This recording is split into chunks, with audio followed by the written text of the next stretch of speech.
Bonjour. Nous poursuivons la lecture du récit de la chute en Genèse chapitre 3. Et après le premier verset, dans lequel le serpent avait dit à la femme, alors comme ça Dieu a dit, vous ne mangerez pas de tous les arbres du jardin, le venin est à l'œuvre puisque au verset 2 du chapitre, du troisième chapitre de la Genèse, nous voyons comment Ève va répondre à cette première indication, à cette première parole du serpent. La femme répondit au serpent, nous mangeons les fruits des arbres du jardin, mais pour le fruit de l'arbre qui est au milieu du jardin, Dieu a dit, alors, vous n'en mangerez pas, etc. Arrêtons-nous sur cette première partie, ce verset 2. La femme répondit au serpent, nous mangeons les fruits des arbres du jardin. Tout d'abord, nous voyons que Dieu a disparu, puisque alors Dieu vous a vraiment dit, etc.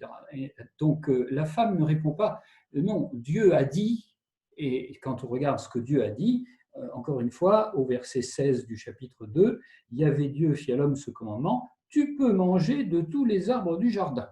Donc Dieu a dit, tu peux manger de tous les arbres du jardin. D'abord, Dieu a disparu de la chose et il n'y a plus que nous mangeons les fruits des arbres du jardin. Bon, c'est un peu dommage parce que Dieu était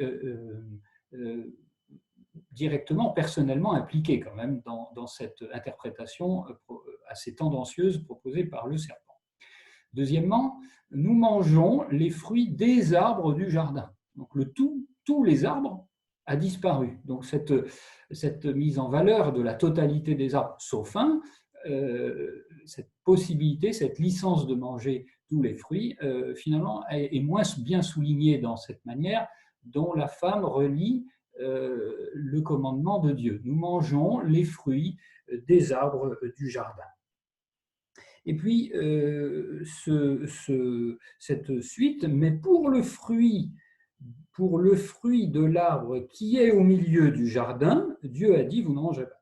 Alors, l'arbre qui est au milieu du jardin, on se souvient que, et cela était vrai, on le voit dans le chapitre 2, verset 9, Yahvé Dieu fit pousser du sol toute espèce d'arbre, et l'arbre de vie au milieu du jardin, et l'arbre de la connaissance du bien et du mal, dont on ne sait pas exactement où il est.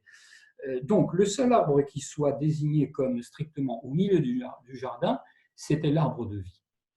Et là, alors que l'interdit portait sur l'arbre de la connaissance du bien et du mal, qui n'est pas situé dans le jardin, cet arbre est comme l'objet d'une confusion, puisqu'il, tout d'un coup, dans l'esprit d'Ève, il devient l'arbre central.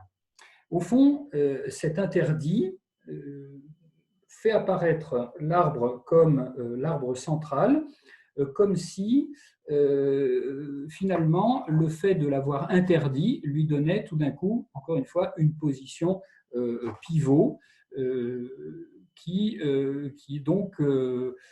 fait apparaître l'interdit comme une sorte d'arbitraire.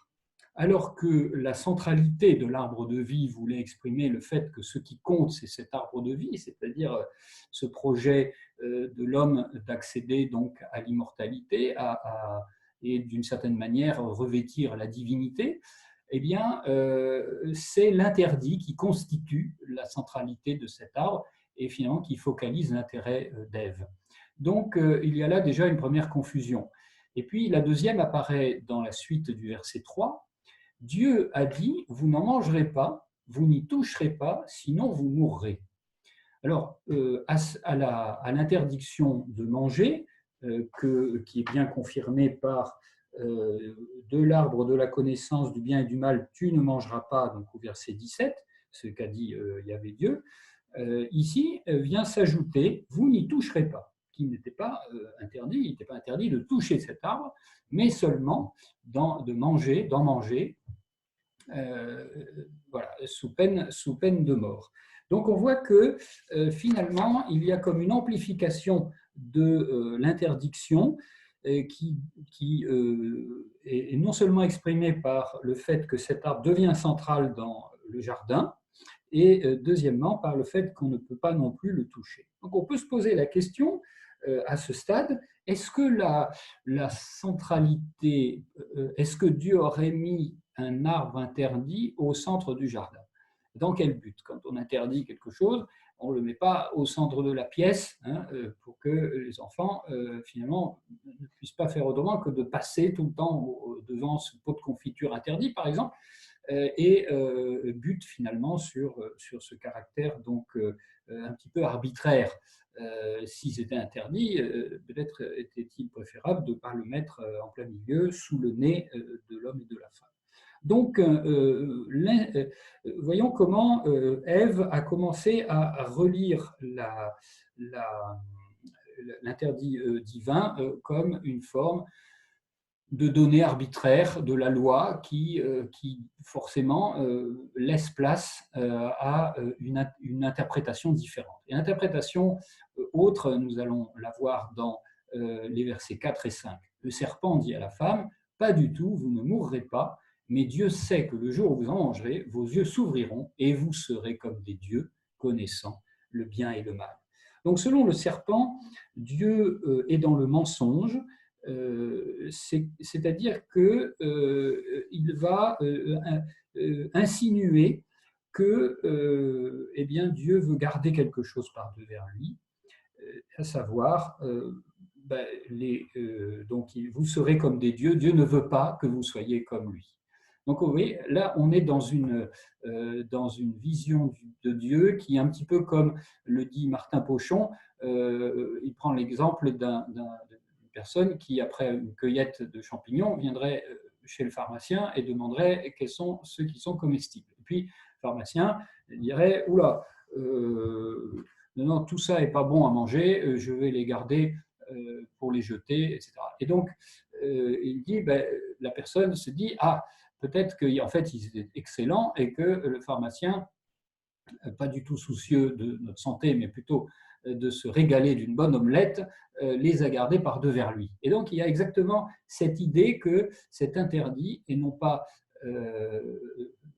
énoncé que dans le bien, pour le bien de la personne, mais il a énoncé dans quelques calculs de garder une différence vraiment ontologique ou concurrentielle. Le propos de Dieu, c'est de garder à distance l'humanité et donc d'asservir ou d'assigner l'homme dans une espèce de niveau, je dirais, d'obéissance aveugle, infantilisante.